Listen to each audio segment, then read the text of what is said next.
Hello everyone and welcome back to the Brightworks and another tippity top level match of Beyond All Reason. I'm super thrilled to bring you this one because it's played by some absolute titans. So today, spawning on the northeastern corner, representing the blue team is a Cortex Commander. A commander who needs no introduction. One of the best FFA players of all time, goes by the name of Stardom. Gonna be representing the blue team here with 47 true skill and plenty of silver bars as well, asking why will he punish me? They're talking about not the red team leader, but another very well equated face here on the Beyond All Reason channel. Let's go meet our red team leader though. Spawning over here in the back lines, representing the red team as an Armada commander, goes by the name of Brrrr. We'll probably shorten that here as we move forward in the match here, but for the very least, the red commander here, going to be taking the eco position, going to be going for a little bit of technology here. I'm sure of it. Now the commander that they're worried about here goes by the name of Big Dolphy. You may recognize the name here. One of my favorite players to watch of all time. Very aggressive, very cheeky. One of those players that has just absolutely mastered this game and can play it on a whole different level. Seems to be able to pull things out of hats wherever possible. Things way bigger than rabbits. Strategies that don't even make any sense somehow manages to make them work. So I'm super thrilled to see what Dolphy gets up to today as we get into this match on Supreme Isthmus. Now this is pretty epic to watch these guys play Supreme Isthmus. Usually Supreme Isthmus is relegated to the lower than 38 true skill lobbies. The noob lobbies, if you will. A lot of times the pros don't end up playing this one, so it's really exciting to see what the pros are actually going to get up to today. It looks like there's a big mix of skills here as well. We're going all the way down to 18 for the lowest true skill, or open skill, pardon me, on both of these teams here. And we're going all the way up to 45 and 47 at the higher end. So this should be a proper high level match. But we get to see a diverse range of experiences, if you will. Now, already out on the middle of the map here, we do have two res bots eating up a tremendous amount of these rocks out here. Beautifully played by Juzza, not meeting hardly any pushback right now. Yeah, able to just pump out unit after unit because of the fact that all those rocks are going back to the base. Three res bots here eating all this up. My goodness, that is a tremendous start right here to the Hot Pink Commander, who already has so many grunts across the map right now. We have Hurricane being transported over to this island over here. That's lovely to see. We don't see Stardom moving over here. It looks like there is going to be a scout plane going in this direction. There is a transport handed out as well, so maybe we'll see Stardom going for it. Stardom actually going for a hovercraft start. Interesting. Okay. Very cheeky. Going to be going for that hovercraft start. Probably looking to get a little bit of cheeky damage done across the map right there. That hovercraft start is one of my favorites, actually. You go for the hovercraft build, and you can send 2 or 3 Seeker down to this lower section right here. And then you can send them across in this direction and usually snipe the land-based economy of the player that's playing in the sea line position here. Or the coastline position here. The grunt run by has paid itself off though. We get a couple of wind turbines here and we're going to queue up a nice little attack path over here. We're going to get 2 more wind turbines and 3 metal extractors, which is absolutely huge unless we can shut that down, but there's not really any options available right here. So that is going to be the entire green economy shut down right there. Beautifully done by the Hot Pink Commander, using that metal advantage from soaking up all that ruin on the middle of the map here and turning it into a devastating effect across the battlefield right there. So many grunts streaming out right now. Juzza actually only on 1 metal extractor. Interesting. What a cheeky little build order. Going for a single metal extractor and not wasting any time on the other ones here. Just using all the metal from the middle of the map to actually get the economy up and running here. Going for double constructor as well to get these metal extractors up and running. Man. That just goes to show you how high level these guys are thinking. Already Dolphy has stepped into the pond over here, by the way. Going to be going into Navy in the seclusion of the little tucked away pocket over here. Going to be going for the metal extractors and all the economy on the land over on this side though, which is always good to see. We do have that transport handed out as well, maybe moving some build power around. Oh, fighter is out. Got to be so careful. That is that's a maroon fighter. Okay, so that's a fighter escort for this commander transport over here. Lovely stuff. Yeah, that constructor over here. Oh, we're gonna tuck it away over in the back. Oh, interesting. Okay, so we're gonna hide a hovercraft constructor out on the ocean and maybe use it to build some tidal power or something like that. Really cool to see. Very interesting. We definitely got some plans going on here. You've got hovers incoming. Calls out the tan player here who does indeed spot these hovercraft that are headed on down to the southward direction. Maybe those can be cleaned up by some of the frigates down here, but I'm not so sure. Those hovercraft are quite quick. Yeah, and it looks like the splits are going to be pretty much on point here as well. So we do have most of them being rallied away from these units over here. The Navy moves to intercept. They get one of them. Might get the other. Ooh, it's close. Missile ship does connect. All right, takes down that extra hovercraft. Very nicely done. These four, however, are going to find the naval constructor over here and blast it to smithereens. That's a nice little pick off right there. Doing every little bit of damage that can be done. T2 Lab's basically synchronized right here. You can see T2 Lab almost finished right here for the red commander and almost exactly as completed right here for the green commander. So both teams essentially exactly on par for the same amount of tech right now. Commander sacrifice from the orange commander, Dormish Binks, who is going to be eating up that wreckage to fund a T2 vehicle lab. 5 minutes in, and we're already almost done with our T2 labs. It's about a minute earlier than the usual T2 lab comes up, but these are extremely efficient build orders we're looking at here, so not surprised in the slightest. J Sizzle with a massive LLT forest right here. Nice hold of over the contested mexes. This is the line of parallel, right? The line of scrimmage, if you will, for the metal extractors here in the middle of the map. So holding these 2 extra metal extractors is going to be an economic benefit right here for these commanders, as we have more and more of these aggravators coming up here as well. Big old naval battle, just a good old-fashioned classic naval battle coming up over here, but with that phenomenal economy from all of these over here. Oh, Hurricane actually walking up the lane. My goodness, the green commander walking into the base of Dolphy here, trying to get a little bit of damage done. Wonderful, wonderful play. Dolphy transporting the commander over there, maybe thinking about going for a self-D, try and blow up both commanders and then just eat up the wreckage. Always a possibility. Got to be so careful though. If you get D-gunned out of the transport midair, it's not going to kill the commander lying beneath you. Very, very tricky, that one. Defender's advantage is real right here for the green commander, Hurricane, who is going to have those reinforcing frigates and submarines to defend from any aggression from Dolphy, but Dolphy's a little preoccupied right now. Yeah, okay, does manage to set the commander down and walks in for the self-D. Gonna blow up both commanders right now.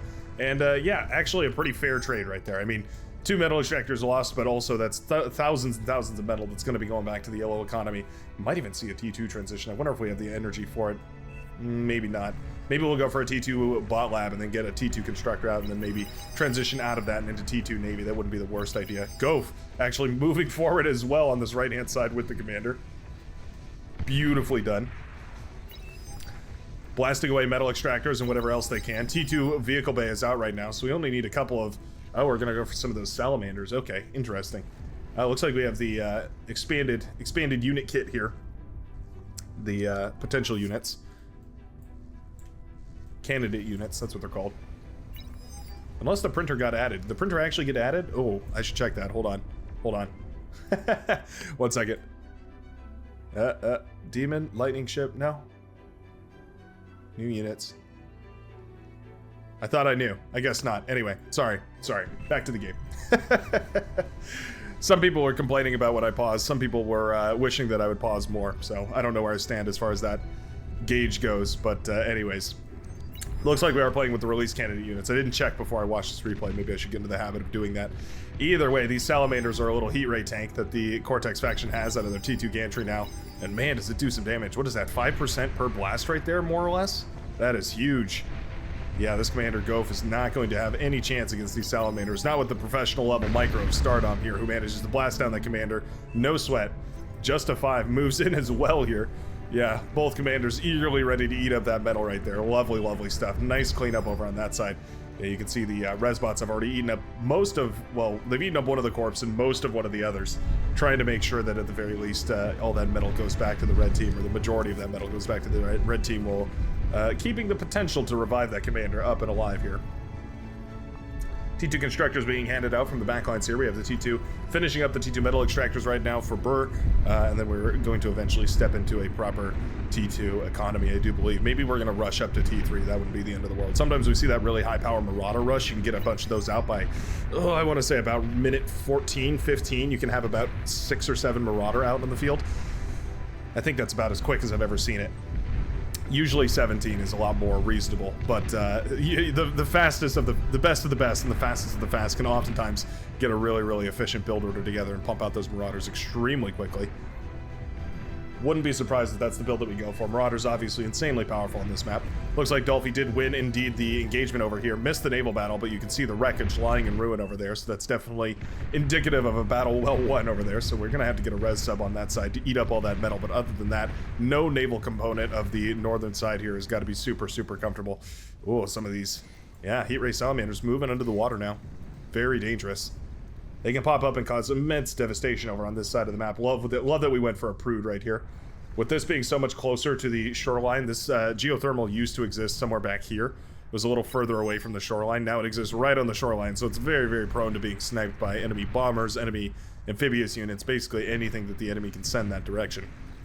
Actually, both C's being won right here by the red team, which is quite nice, but these amphibious units aren't really scouted so far. I don't believe, anyways.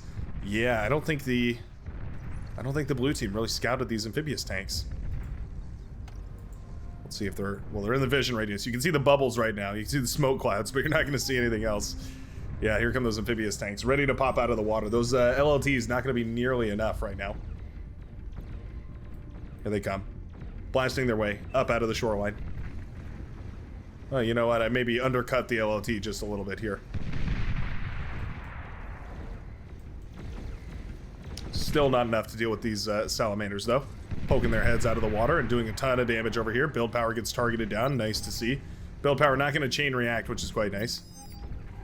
So at the very least, it'll take a second. But already, all the defenses are gone. We need a lightning tank or something. Yeah, Jaguar comes out immediately. Very, very nicely done. Salamander's resistant to EMP, too, so the Shuriken are going to have a really hard time paralyzing it. Yeah, you need a ridiculous amount of Shuriken to paralyze these. They're very, very resistant to it. Loads of Mausers on the front, by the way. We've devolved into, or maybe evolved into no man's land warfare here, just shelling away at each other from long range. Both teams trying to get the appropriate engagement over here, but having a really difficult time. We'll love a Juno missile from either team right now, just to saturate the field with a little bit less radar and anti-radar. Might be quite powerful. We're going for that wind turbine type of build over in this line. TA Ape going for fusion reactor right now, as well as a whole bunch of these wind turbines. This is a build order that we've seen. I think it was Nostradamus that we saw that for the first time, using that crazy high wind speed on this map in order to crank out a crazy amount of energy, convert it all into metal, and then use that eventually as a way to leverage your economy into proper T2. You essentially start T2 with a whole lot more energy in the bank. Which, yeah, I mean, obviously means that you can start T2 and T3 production a whole lot better. Those T2 energy exchangers also quite a bit more efficient. So once you start transitioning to those, you can really start to crank out metal at an unbelievable rate. This is devastating, though. Yeah, those Quakers finally got an opportunity to fire away at all of this, and it obliterated all of the T1 and especially all the T2 Mauser that were sitting out there as well. Mauser and Quaker kind of go hand in hand. They sort of do a lot of damage, but have not very many health. Their armor plating is thin. Their gun barrel is large, and yeah, they don't have any problem with shelling away at each other, and they'll most of the time just trade out pretty much efficiently here. But with the push from those medium tanks, the Quakers have absolutely obliterated the front line right now. Now, the only saving grace is that this Mammoth is about to pop out, and that Mammoth single-handedly might be enough to hold the front line right here. It will be blasted away by those those Quakers, those Shell Shockers, Cortex Shell Shockers, the Wolverine. Basically, all of it will be blasted away at this Mammoth for a good long while, but the Mammoth just has enough sustain to really take the punch. Shell Shockers trying to obliterate this lab. Ooh, that Commando getting real low. Yeah, these Commandos are a hefty investment. Those Shell Shockers need to be dealt with. Wolverines, pardon me. Just want to check on the tech in the backline here. Okay, we've got an APHIS up already for Burr.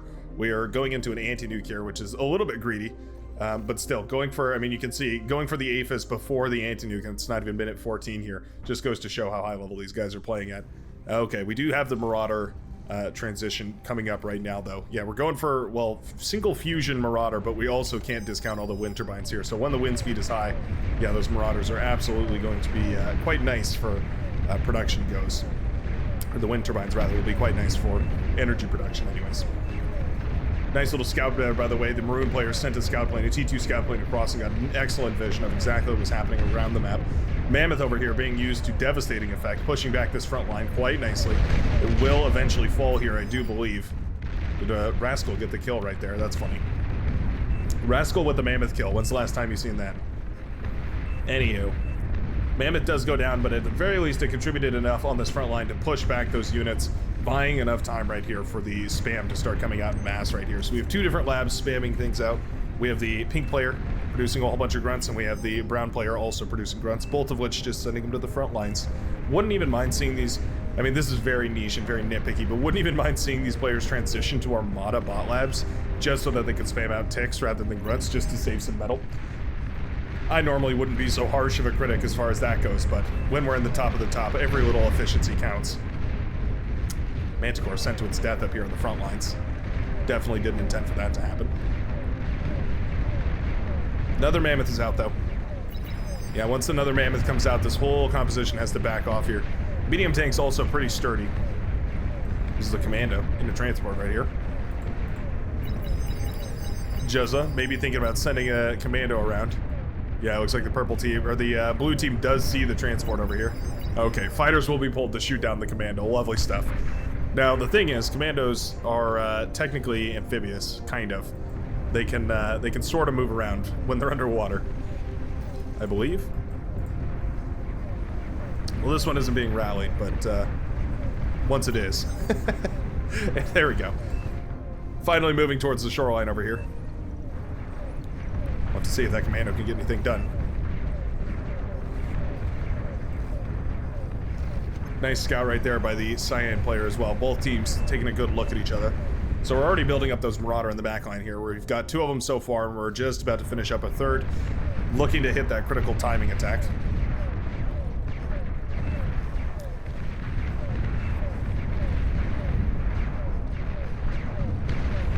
Mammoth continuing to push forward. You can see it just shrugs off the rockets from that Scorpion turret. Not a care in the world as far as this Mammoth is concerned. Cerberus turret is up, though, and that puts out a tremendous amount of firepower here. Resbots on the battlefield also eating up whatever they can. Love to see that. Basically the only reason this is sustainable.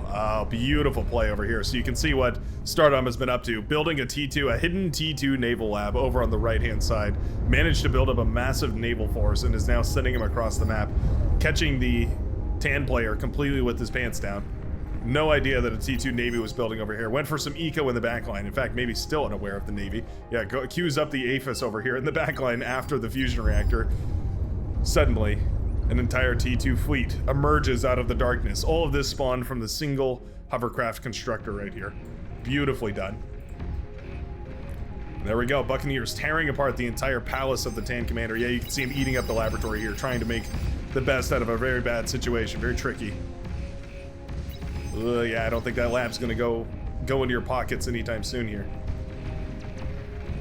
Oh, yeah, it does not get absorbed right there. Tricky to pull that off. Very, very tricky to pull that off. Build power will go down, and just like that, a massive, massive push from the bottom right-hand corner absolutely obliterates the naval player for the red team. Wow, it is rare that we see a transition of power in the naval field on this map. Very, very rare that we see, a player take back the naval field, but just like that, Stardom has managed to eke out an overwhelming naval presence on the southern side. Resbots also eating up this laboratory here. Love to see it. Suddenly, all those T2 forces are, forced to retreat off to this side. Now, we could rebuild over on this side. That'd be a bit strange, but yeah, I mean, we could build a naval lab over on this side and try and fight the naval battle, but at this point, so many T2 Buccaneers are out already, it would be extremely difficult to get that underway. Just trying to recover into the economy right here is Gove. That was impressive. Loads of fighters over here on the right-hand side. The Marauders are also available. Now that the path has been opened up, those Marauders do have an excellent opportunity to push into the backline here.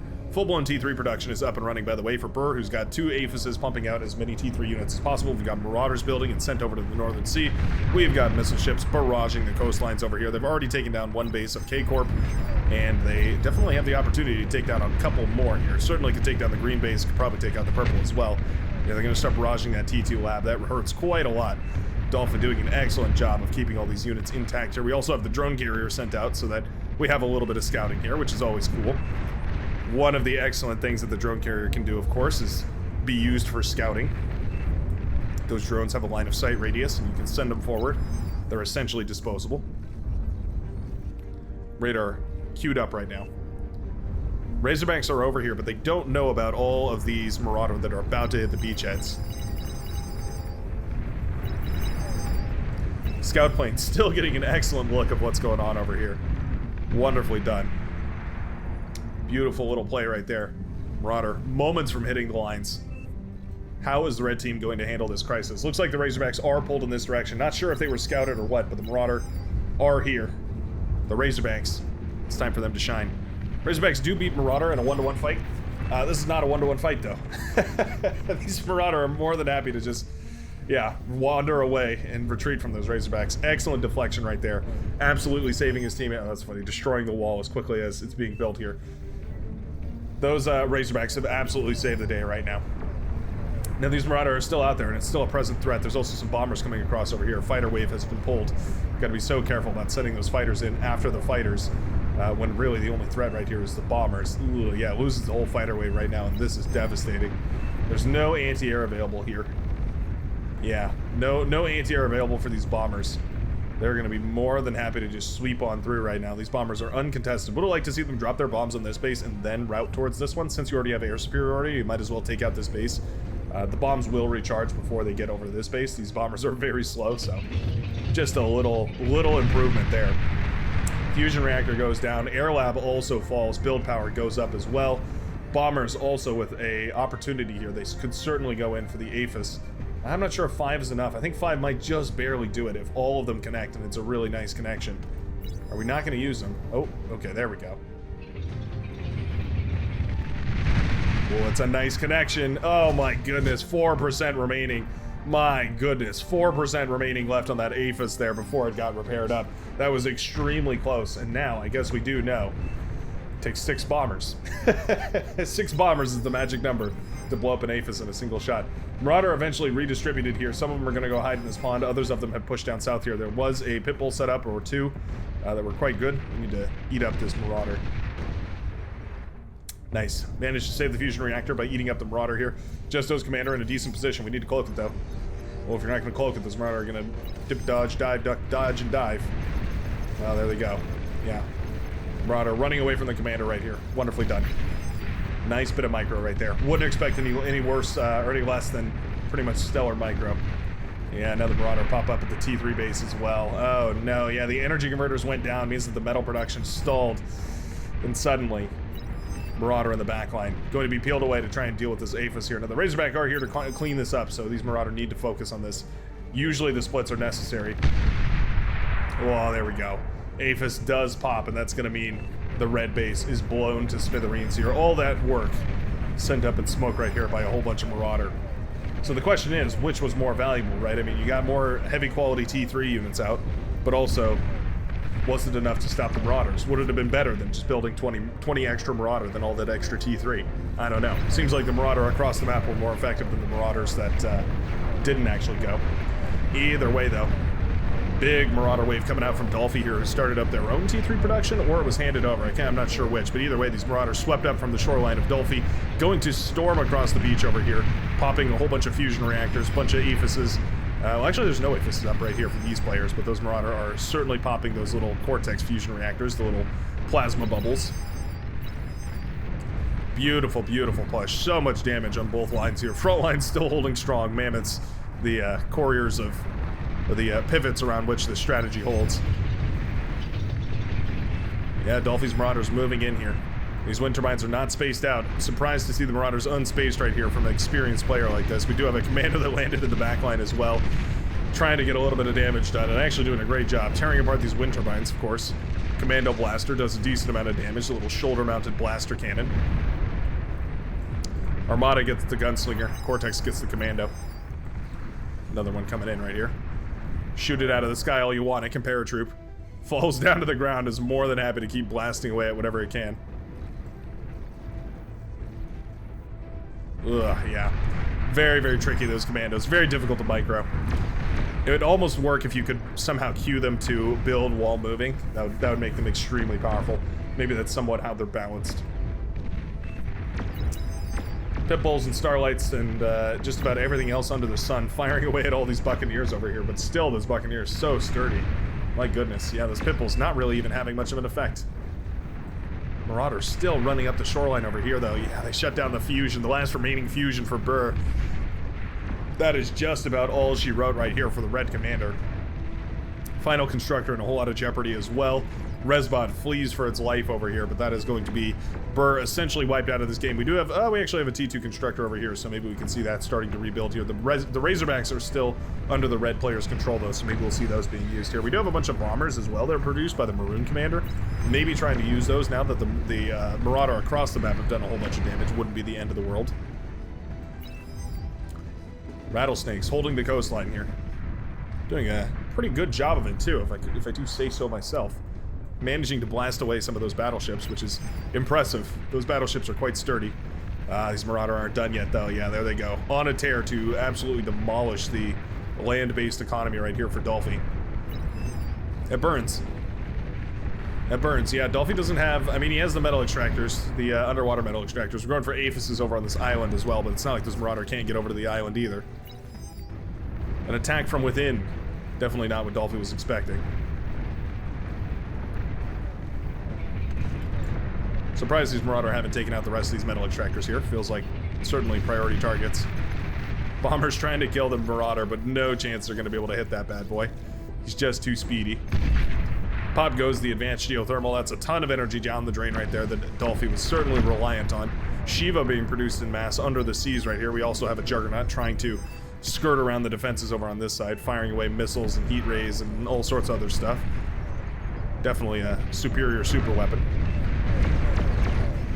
Very, very nice. Massive clash right here, though. The bulls are pulled. Onward, brethren.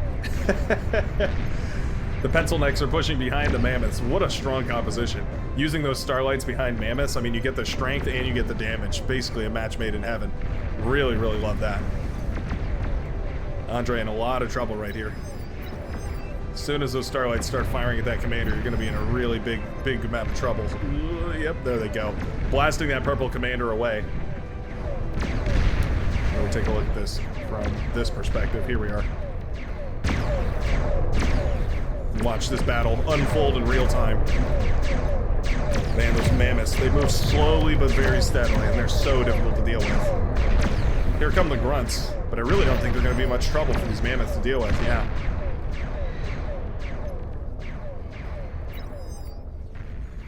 Big old minefield over here as well. The grunts have stopped moving for whatever reason. Minefield obviously a hazard to whoever's standing on them, and right now it's a bit of friendly fire. These landmines, by the way, were set up to prevent Marauder from pushing over in this direction, which is a bit cheeky. Let's zoom over here, try and take a look at what's going on. Oh, you hear the footsteps? I hear the rumbling. Oh, keep moving. Want to hear more footsteps.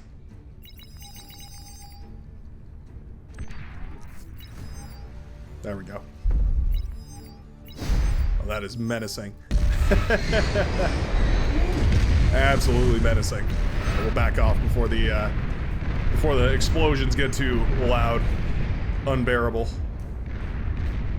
Switch back into our overhead camera right here. Love the cinematic options and beyond all reason.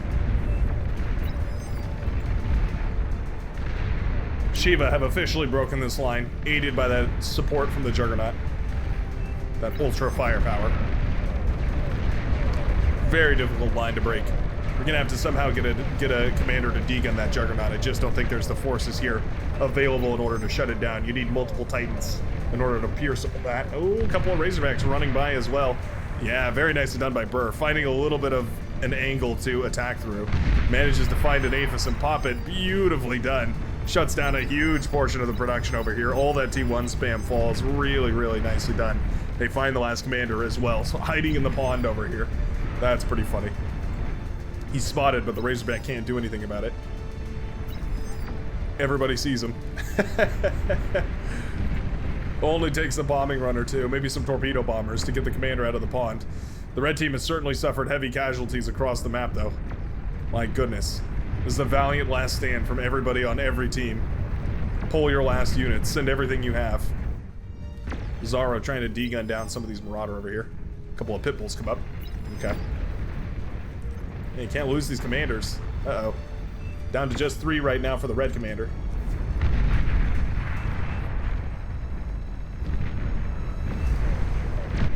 Shiva and Juggernaut push has managed to break into the back line here. Justify, or maybe it's justice. Either way. Not suffering justice here, as he's barraged by an ever onslaught of missiles and plasma gunfire. The little missiles plinking off the Juggernaut armor.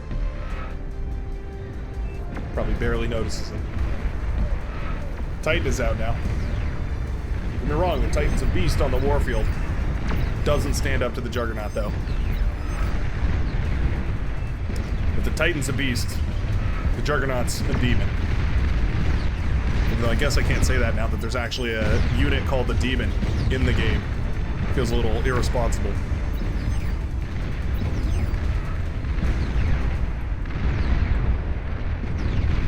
A beautiful battle. Pitbull's trying to blast apart whatever they can, but there's just no hope anymore. Nuclear launcher goes down, as well as the economy right here. All the build power pops, and it won't be long before that fusion reactor goes down. Likely the Aphis right alongside it. And indeed, the blue team does call that resign vote. Joseph 5 now in control of all the commanders available here for the blue team. But with that beautiful push from Dolphy out of the ocean and onto the shore, a behemoth incarnate manages to take the victory in today's game of Beyond All Reason. What a smackdown. Love watching these pros go at each other's throats like this. Beautiful, beautiful game. Back and forth, and at the very end of it, both sides completely obliterated, but only one still standing. Thanks a ton for watching. Sure hope you enjoyed this cast. If you do, and you enjoy daily Beyond All Reason cast, you can always hit that subscribe button down below and join up on the Brightworks, now coasting through 5.5 thousand members and growing every day, thanks to your beloved support. Other than that, though, I hope to see you in the very next one. I will see you in the very next one. Boy, I'm really fumbling this outro, huh? Have a good one, folks.